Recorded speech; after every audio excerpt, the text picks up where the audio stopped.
नमस्कार, आप देख रहे हैं सबलाइम न्यूज़। मैं राहत अली ख़ान। हाफ़िज़ ग़ुलाम सरवर जो कि ऑल ओवर इंडिया मुस्लिम मोर्चा के स्पोक पर्सन हैं, वो अभी विज़िट कर रहे हैं इमामगंज विधानसभा में।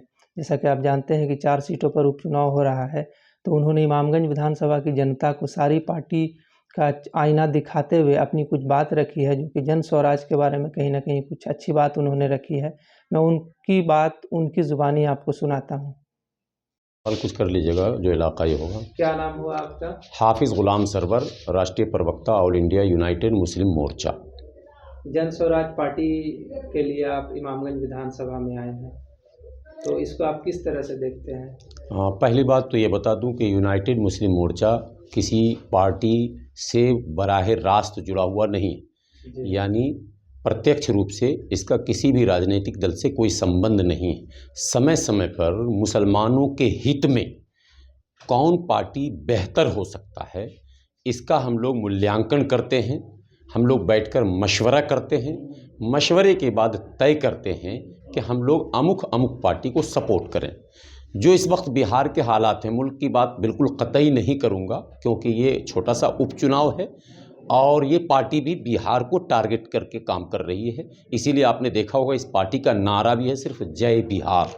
जी, तो इसलिए मैं बिहार की बात करता हूं कि बिहार में जो हालात हैं, मुस्लिम वोटर्स सबसे ज़्यादा कंफ्यूज हैं। कंफ्यूज इसलिए है कि अगर काम की बुनियाद पर आप सोचें कि किसको वोट दिया जाए ईमानदारी से, तो काम की बुनियाद पर इस बिहार की धरती में मुसलमानों के लिए सबसे बेहतर अगर कोई लीडर साबित हुए हैं अब तक, तो उसमें नीतीश कुमार साबित हुए हैं। ये सच्चाई है। लेकिन हालात अब बताते हैं कि चूंकि नीतीश कुमार 2014 तक तो मुसलमानों के लिए बड़ा दिल रखते थे। आपको याद होगा और मुस्लिम व्यूवर्स को ये बात याद कराने की ज़रूरत है कि 2014 में नीतीश कुमार ही वो माँ के लाल थे जिन्होंने कहा था कि आडवाणी को या मोदी को हम प्रधानमंत्री स्वीकार नहीं करेंगे और बिहार की धरती पर आने नहीं देंगे मोदी को, याद होगा। और वो अकेले चुनाव लड़ने उतरे थे मैदान में। लेकिन इसी सेकुलरिज्म के नारे ने या लालू प्रेम ने मुसलमानों को नीतीश के करीब नहीं जाने दिया और नीतीश जी का जो अंजाम हुआ वो आप सभी लोगों को पता है। नतीजे में मांझी जी को मुख्यमंत्री तक बनाना पड़ा और वो सारी कहानियां।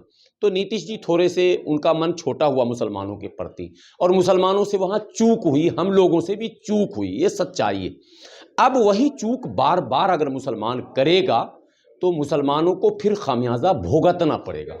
ऑप्शन और अवसर सदैव नहीं आते हैं, अवसर समय समय पर आता है और चालाक लोग अवसर को लोक लेते हैं। शाद अजीमाबादी का एक शेर है, चालाक हैं सब के सब बढ़े जाते हैं, अफलाके तरक्की पे चढ़े जाते हैं, मकतब बदला किताब बदली, हम हैं कि वही सबक पढ़े जाते हैं। मुसलमानों को इससे थोड़ा अलग निकलना पड़ेगा और सोचने का पैमाना थोड़ा बड़ा करना पड़ेगा। ये कुएं की मेढक की तरह कि भाजपा को जिताने के लिए फलां पार्टी आई, भाजपा का रास्ता साफ करने के लिए फलां पार्टी आई, भाजपा को इनडायरेक्टली बेनिफिट देने के लिए फलां पार्टी आई। इस सोच को थोड़ा खत्म करना होगा आपको और आपको सीधी सीधी ये बात करनी होगी कि मेरे मफाद में, मेरे हित में सबसे बेहतर कौन सोच सकता है।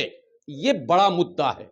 भाजपा को हराने कौन आया, जिताने कौन आया, ये गुना भाग और गणित पढ़ने से बेहतर है कि इससे ऊपर का गणित हम पढ़ना शुरू करें। हम सीखें उनसे जो 3-4% हैं और मुल्क के तमाम सियासत के जो टॉप कुर्सीज हैं उस पर उनका कब्जा है, टॉप चेयर पर। उनके यहाँ प्लान बनता है, हमारे यहाँ प्लान नहीं बनता। हमारे यहाँ पांव खींचा जाता है और एक ही बात रट ली गई है कि भाजपा को जीतने नहीं देंगे, और ये रटते गए और भाजपा जीतती गई।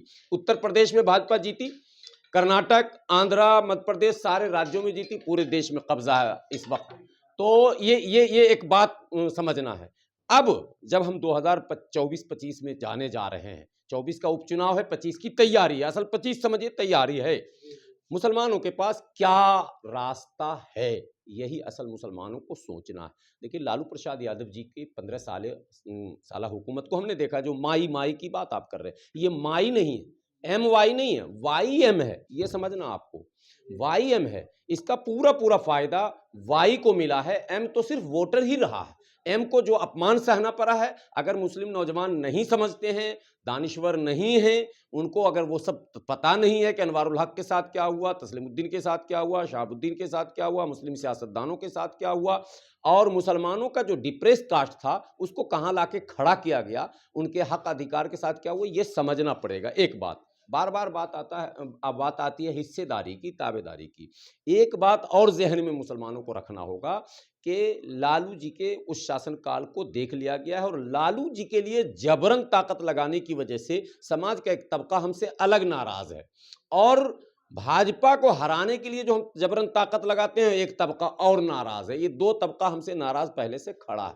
तो हम बेजाय ऊर्जा को व्यर्थ करने के सकारात्मक सोच सोचे कि जो सबसे बेहतर होगा, साफ सुथरा होगा, मुस्तकबल में जिसके पास अच्छे प्लानिंग होंगे, जो रोजी रोटी, पढ़ाई लिखाई, दवाई कमाई, सड़क बिजली की बात करेगा, हम उसके साथ खड़े हो जाएंगे, ताकि मैंने कास्ट पॉलिटिक्स और रिलीजन पॉलिटिक्स पर लगाम लगे। लालू जी जब तक रहेंगे, कास्ट और रिलीजन का पॉलिटिक्स अब खत्म नहीं हो सकता, क्योंकि उनके नारे में यही है, उनके नारे में आज भी वही है कि माई की कृपा रही, भूरा बाल साफ हुई और फला हुई, और हुई कुछ नहीं, हमारे साथ तो जुल्म हो गया, और भाजपा को आने नहीं दूंगा, भाजपा आ भी रही है, मोदी को हिलने नहीं दूंगा, मोदी हिल नहीं रहे, सबको हिला भी रहे हैं, अब योगी भी हिलाने लगे, गिरिराज भी हिलाने लगे। तो इससे बेहतर है कि देखिए, हमारे यहाँ अभी सबसे ज़्यादा परेशानी जो मुसलमानों को एक नारे से, वो नारा जिसको सुनते ही हमारे कान खड़े हो जाते हैं, हालांकि वो धार्मिक नारा, उनका पवित्र नारा, लेकिन हमारे लिए परेशानी का कारण इस वक्त बना हुआ है। चुनावों में भी वही नारे लग रहे हैं, मैं नारा ले नहीं रहा हूं, समझदार लोग अगर समझ जाएंगे तो ठीक है। उस नारे को काउंटर अगर कोई कर सकता है तो वो जय बिहार कर सकता है। ये एक प्लान हमारा है कि बिल्कुल जन स्वराज करेगा, इसका नारा उस नारे को काउंटर कर देगा। एक बात ये हो गई। दूसरा जो सबसे प्रमुख चीज है वो ये कि हमको हिस्सेदारी की बात, आज मुसलमानों को कोई मंच पे खड़ा होने नहीं दे रहा भाई। पिछले 10 सालों से आप पॉलिटिक्स देखें, दाढ़ी टोपी वालों को मंच पे कोई नहीं ला रहा, मुसलमानों का नाम पूरे भाषण में नहीं लिया जा रहा। जन स्वराज की तरफ हमने एक कदम बढ़ाया, थोड़ा थोड़ा उन लोगों ने नाम लेना शुरू किया। जिनको टिकट नहीं दिया लोकसभा में, उनको पांव पकड़ के शामिल भी कर लिया। ये भी पता है ना, मुसलमानों पूरे कदम बढ़ा दो, तुम देखो दूसरी सियासी पार्टियां भी तुम्हारे कदमों में आ जाएंगी। इसलिए जन स्वराज से बेहतर कोई विकल्प नहीं है। मैं इंशाल्लाह इस पर और बात करूंगा, चूंकि अभी सफर हमारा, एक प्रोग्राम में हमें जाना है। बी टीम कहना मुसलमानों को छोड़ना होगा। अगर आप बी टीम करेंगे तो खुद बी टीम बन जाएंगे। आप ए टीम बनने की कोशिश कीजिए।